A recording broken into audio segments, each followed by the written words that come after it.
Halo Bapak Ibu, saudara-saudari sekalian. Bersama saya lagi Chandra Teja dari channel Kristen Ngakunya.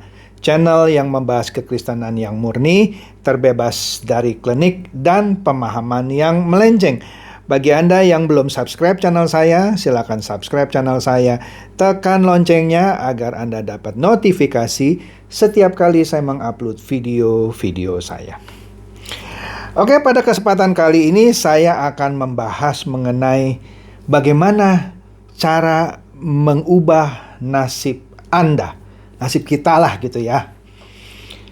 Tapi sebelum itu saya akan bahas dulu sekilas mengenai bedanya takdir dengan nasib. Ini dua hal yang berbeda. Takdir dan nasib adalah dua hal yang berbeda. Begini singkatnya saja. Takdir itu adalah sesuatu yang sudah pasti dan tidak bisa dirubah. Apa misalnya? Contoh, Chandra Teja seorang laki-laki. Tidak bisa dirubah kecuali saya nekat, saya operasi ganti kelamin misalnya ya. Tapi fakta bahwa saya adalah seorang laki-laki itu adalah sesuatu yang tidak bisa dirubah. Saya dilahirkan di Jakarta, suatu fakta yang tidak bisa dirubah. Saya nggak bisa rubah, saya minta dilahirkan di Bali gitu, nggak bisa. Sudah terjadi, sudah itu takdir bahwa saya dilahirkan di Jakarta. Dan seterusnya, dan seterusnya. Ya, Anda bisa cari lagi yang lain-lain lagi ya. Kemudian misalnya, kalau kita sebut lagi ya, nasib. Nah, ini perbedaannya. Nasib seorang Chandra Teja misalnya menjadi seperti ini bukan sesuatu yang ditentukan Tuhan. Iya, bukan. Jadi kalau Anda bilang, wah udah nasib saya begini Pak, ya memang Tuhan maunya begini. Ya, kalau begitu, kalau ada orang malas, memang Tuhan memang sengaja menciptakan orang-orang yang malas gitu.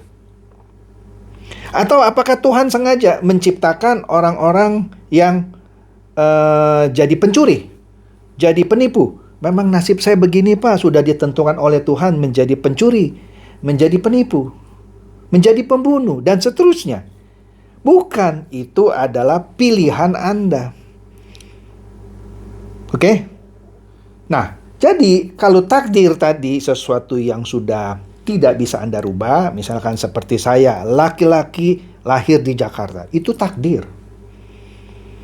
Dilahirkan dari sepasang suami istri yang namanya ini dan ini, takdir. Sudah, itu tidak bisa dirubah. Tapi kalau nasib, itu tergantung Anda, bukan tergantung Tuhan. Enggak Pak, Tuhan sudah mentakdirkan dia, bukan mentakdirkan, sudah menentukan nasib dia jadi orang kaya. Sedangkan saya, nasib saya sudah ditentukan Tuhan jadi orang miskin. Kalau Anda bicara begitu ya Anda akan seterusnya miskin. Saya sudah begini Pak nasibnya, mau diapain juga bodoh, nggak bisa jadi orang pintar. Ya Anda akan seterusnya jadi orang bodoh, tidak akan mau jadi orang pintar. Nah, jadi masalahnya bagaimana nih mengubah nasib? Nah, di sini menarik. Sebelumnya saya pernah membahas mengenai memento mori. Anda lihat telapak tangan Anda ada huruf M, ya M-nya ada yang jelas, ada yang tidak jelas. Sebelah kanan juga ada M gitu ya, ada yang jelas, ada yang tidak jelas. Makanya untuk menjelaskan memento mori, M dan M, ingatlah hari kematianmu. Itu pernah saya bahas kan. Nah, ada orang yang percaya bahwa nasib seseorang itu 100% sudah ditentukan Tuhan. Di mana? Di tangannya itu terlihat Pak katanya. Di tangannya terlihat. Kalau saya tidak salah ya. Katanya tangan kanan ini adalah kejadian yang sudah lalu katanya. Ya, sedangkan tangan kiri adalah yang masa depan. Katanya. Mungkin saya terbalik ya. Mungkin saya terbalik. Yang kanan masa lalu, kiri masa depan. Pertanyaan saya satu aja ya. Bayi ketika lahir kan juga ada telapak tangan kanan, telapak tangan kiri. Nah, telapak tangan kanannya kalau Anda lihat masa yang sudah lalunya apa? Anda bisa jelaskan dari telapak tangannya itu cerita ketika dia di kandungan di mana kan nggak gitu juga kan ya. Tapi kenapa orang percaya sama yang namanya palmistry, ilmu yang membahas garis tangan? Karena disitulah terletak nasib manusia katanya. Oke, saya mesti jelaskan dulu ya mengenai palmistry ini atau ilmu membaca telapak tangan. Setidak-tidaknya ada 3 akar atau 3 aliran gitu ya, sebut saja gitu ya. Satu aliran dari India, kedua aliran yang dari Tiongkok, satu lagi aliran dari Barat. Jadi ilmu palmistry itu ada 3 akarnya, ada 3 sumbernya. Sumber pertama yang dari India, sumber kedua dari Tiongkok, yang ketiga dari dunia Barat. Menarik ya? Dari 3 pendekatan ini, mereka tidak saling akur. Ada sih beberapa yang sama gitu ya. Tetapi ada beberapa yang menginterpretasikan atau yang mengartikan garis-garis tertentu itu saling bertentangan, saling berbeda. Pertanyaannya, yang benar siapa? Oke lah, saya tidak mau bilang yang ini paling benar, ini tidak benar, ini setengah-setengah. Saya tidak tertarik masuk ke sana. Artinya, ada yang benar, ada yang tidak benar. Kok bisa gitu ya? Padahal katanya itu ilmu yang mengajarkan cara meramal nasib. Oleh karena itu katanya Tuhan sudah menggariskan nasib kita di masa depan di tangan kiri. Nah, saya mesti cerita dulu juga ya. Jadi beginilah, apapun pendekatannya itu katanya, baik yang berakar dari India, berakar dari Tiongkok maupun yang berakar dari Barat, ilmu membaca garis tangan itu dimulai dari penelitian. Ya, bagaimana dia menelitinya saya tidak tahu lah. Tapi ceritanya demikian. Apapun pendekatannya dari 3 ini dimulai dari penelitian. Katanya, mereka meneliti sejumlah orang dengan garis tangan gitu ya. Misalnya dia cari orang yang sukses. Dia kumpulkan orang-orang yang sukses, dilihat garis tangannya. Oh, ternyata orang-orang yang sukses itu punya kemiripan garis tangan di sebelah sini gitu misalnya. Jadi kalau dia melihat tanda itu artinya dia orang sukses. Katanya. Kemudian dia kumpulkan juga orang-orang yang tidak sukses, yang orangnya sampai mati pun miskin gitu ya. Dikumpulkan ya sebelum dia meninggal lah. Dia lakukan penelitian, dia cek garis tangannya, ditemukan kesamaan dari orang-orang yang hidupnya miskin. Kemudian dia kumpulkan juga orang-orang yang pintar. Ditemukan persamaan garis tangannya ini di sebelah sini gitu. Itu menunjukkan ciri-ciri orang cerdas atau orang pintar. Sedangkan orang-orang yang tidak cerdas dikumpulkan juga, ditemukan katanya. Di sebelah sini ada kesamaan. Jadi kalau mereka melihat tanda-tanda itu, wah ini orang nggak cerdas. Kalau tanda-tanda sebelah sana, ini orang cerdas. Tanda-tanda yang begini, ini orang kaya, akan sukses. Yang tanda-tanda gini, ini orang akan miskin terus. Kira-kira begitu. Ya, jadi mereka melihat pola. Ya. Pertanyaannya, apakah ini 100% tepat? Anda bisa jawab sendiri ya. Karena ini ada 3 pendekatan dan 3 pendekatan ini ada yang bisa sama, ada yang saling bertentangan. Artinya, itu masih bisa diperdebatkan. Ya. Poinnya adalah begini. Yang pasti Tuhan tidak akan pernah menciptakan seseorang dari awalnya ditentukan jadi orang jahat misalnya. Atau ditentukan jadi orang baik. Ditentukan jadi orang miskin. Ditentukan jadi orang kaya. Tidak ada. Jadi semuanya itu tergantung si manusianya. Pak, tapi di sini katanya ciri-ciri saya akan jadi miskin terus, Pak. Atau misalnya, ini ciri-ciri saya akan jadi orang kaya, Pak. Saya kasih tahu ya, penelitian juga menunjukkan bahwa orang-orang yang sudah dilihat telapak tangannya yang dikatakan ini akan kaya, ternyata tidak kaya juga tuh. Kemudian penelitian juga bisa membuktikan ada contoh-contoh orang yang dilihat gitu garis tangannya, oh ini kamu biar bagaimanapun akan miskin, tetapi dia ternyata jadi orang sukses. Kenapa itu? Kenapa? Jadi begini, kalau ada misalnya Anda dulu pernah diramal gitu, tapi itu sebenarnya bukan diramal gitu ya. Oke lah, terserah lah ya. Anda ini akan menjadi orang miskin. Kalau benar ada orang yang bilang begitu, pilihannya ada di tangan Anda. Anda mau percaya atau tidak? Kalau saya misalnya ada orang yang memaksa melihat tangan saya, dia bilang, wah ini Pak Chandra, ini orang pintar. Oh, amin, saya bilang. Pak Chandra ini orang bodoh. Diam loh. Saya bukan orang bodoh, misalnya. Pak Chandra ini akan sukses. Amin aja, amin. Tapi kalau dia bilang, Pak Chandra ini tidak akan sukses.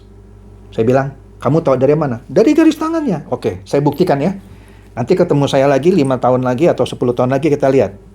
Saya yang sukses, apa Anda yang tetap jadi tukang ramal? Kenapa? Justru kalau ada orang yang bilang, garis tangan Anda sudah menentukan Anda jadi orang tidak sukses, orang miskin, orang yang susah, dan seterusnya. Disitulah harusnya Anda terpancing untuk merubah nasib Anda. Bukan justru pergi ke tempat orang yang katanya ada jasa, merubah garis tangan supaya sukses. Kan lucu gitu ya. Dari mana garis tangan dirubah terus Anda jadi sukses? Ada jasa merubah garis tangan supaya orang jadi sukses. Tapi bukan begitu ceritanya. Garis tangan Anda dirubah, Anda malas, Anda suka cari ribut sama orang, bagaimana Anda bisa sukses?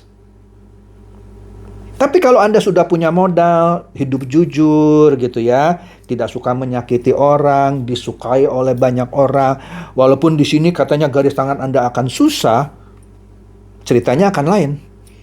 Karena Anda sudah memupuk hal-hal yang positif, yang baik selama hidup Anda.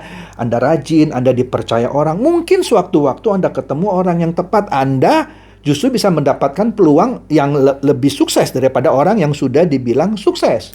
Jadi, nasib Anda itu bukan ditentukan oleh garis tangan atau dengan cara mengubah garis tangan untuk mengubah nasib. Mengubah nasib itu harus Anda lakukan sendiri. Anda nanti mau jadi lulusan terbaik kalau Anda mahasiswa gitu ya. Itu ditentukan oleh Anda, bukan dari garis tangan Anda. Misalnya, menurut garis tangan Anda ini nanti kuliahnya biasa-biasa aja. Kalau Anda percayai itu, ya Anda akan biasa-biasa saja gitu. Tapi kalau Anda bilang, enggak, saya bisa kok jadi juara. Ya, Anda usaha keras lah, jadi juara. Ya, kemudian begitu juga jangan terbuai. Wah, ini Anda akan jadi orang sukses. Terus Anda malas-malas gitu ya. Nggak akan sukses. Anda pikir kalau dia bilang Anda akan sukses, nanti ada uang yang datang menghampiri Anda gitu? Ya nggak gitu juga lah. Saya kasih cerita mengenai diri saya. Sewaktu saya masih muda, bahkan setelah saya lulus kuliah S2, saya orang gagap. Percaya atau tidak, saya orang gagap. Padahal setelah lulus S2, saya jadi dosen. Bayangin, tantangan yang saya harus hadapi, saya masih ada gagapnya, dan saya harus jadi dosen. Tapi saya berusaha terus gitu ya, sehingga saya bisa jadi dosen. Bahkan termasuk salah satu dosen favorit gitu ya. Tanpa harus takut dengan kegagapan saya itu. Terus kalau sedang ngajar gagap itu muncul, ya saya punya cara gitu untuk mengatasi itu. Misalnya saya belajar, saya tarik nafas dulu, saya diam sebentar, saya tata cara bicara saya bisa mengatasi kegagapan. Dan itu saya latih terus sehingga seperti sekarang, ini bicaranya lancar. Bahkan berkhotbah pun lancar, nggak gagap. Coba kalau saya khotbah sambil gagap, kan lucu ya. Oke, kedua, sejak kecil, sejak SD, saya termasuk orang yang tidak pintar-pintar banget gitu. Ya, ulangan selalu 5, 6, 5, 6, 5, 6. Ya, kalau dapat 5 kan minta tanda tangan orang tua ya. Ketika 5, pasti rotan itu mendarat di pantat saya. Meskipun sudah disabet berkali-kali, saya lulus SD juga biasa-biasa saja, minim gitu. Oke? Tapi begitu masuk SMP, Entah kenapa saya tidak belajar motivasi, saya tidak belajar apa-apa. Saya punya tekad dalam hati saya. Saya tidak boleh lagi mengulangi kehidupan saya ketika saya masih SD. Saya harus bisa jadi orang yang ulangannya itu tidak 56, minimal 7 deh gitu. Saya berusaha keras terus belajar, saya tambah lagi waktu belajar saya. Percaya atau tidak, saya lulus SMP ranking 3. Ranking 3. Kemudian saya masuk, waktu itu saya tidak masuk SMA ya, saya masuk STM, Sekolah Teknik Menengah. Lucu ya, saya backgroundnya STM tapi akhirnya bisa kuliah lagi, komputer dan juga teologi. Padahal background saya bukan SMA, STM. Kenapa? Waktu itu kami hidup susah, makanya ya udahlah STM aja lah supaya kamu lulus bisa kerja gitu ya. Percaya atau tidak, saya lulus STM juara 1. Kemudian saya kuliah lagi ya. Saya termasuk orang yang lulus terbaik, S1 saya. Kemudian saya masuk S2, saya dapat beasiswa di Amerika, dapat beasiswa. Padahal SD saya itu ulangan 56. Saya termasuk lulusan terbaik di S2, di Computer Science. Kemudian saya ambil S2 lagi teologi, juga lulus salah satu yang terbaik. Jadi, masalah saya mau sukses atau tidak bukan dari garis tangan, tergantung kemauan saya. Jadi kalau ada orang bilang apa aja, saya cuma kasih senyum aja gitu ya. Dan saya tidak perlu merubah garis tangan saya, operasi gitu ada. Untuk merubah nasib saya tidak. Itu semuanya tergantung diri saya sendiri atau diri Anda sendiri. Jadi itulah cara mengubah nasib ya. Tidak perlu risau dengan garis tangan yang begini, berantakan gitu, nggak usah. Semuanya harus dari tekad Anda sendiri. Itulah Anda merubah nasib. Ya. Jadi Tuhan tidak menciptakan orang yang sini pintar, yang itu bodoh, yang itu kaya, ini miskin. Anda mau kaya mau miskin gitu ya, tergantung usaha Anda. Ya. Oke, semoga ini mencerdaskan dan mencerahkan. Silakan share video saya ini kepada teman-teman, sahabat atau kerabat supaya mereka tambah cerdas dan tercerahkan. Seperti biasa, Shalom.